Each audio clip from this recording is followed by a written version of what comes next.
Well, we don't know the answer to any of those questions. In St. Paul's letter to the Philippians, he mentions Clement. He was the third bishop or a pope of Rome.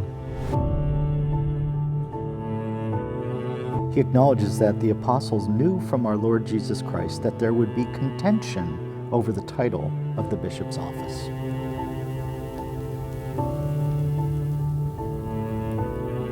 It was clear from the way that he was treated in letters and so forth that the Bishop of Rome had a special place in the history, or in the place of the church.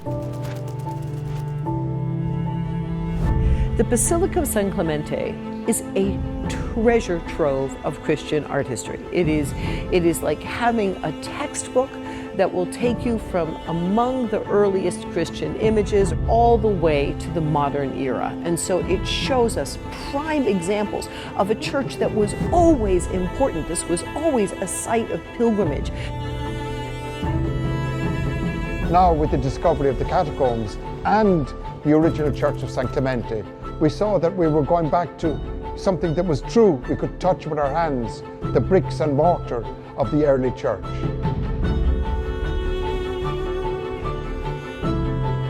As far as early Christian leaders go, if we're talking generation after the apostles, he really is the biggest, most impactful person.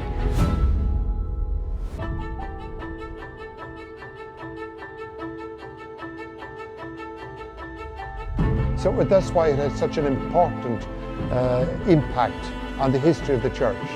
At that particular period, when people began to doubt the veracity of the history of the church, this was a confirmation that we could go back to the tombs of the popes. We could go back to where Mass was celebrated. This is part of everybody's heritage.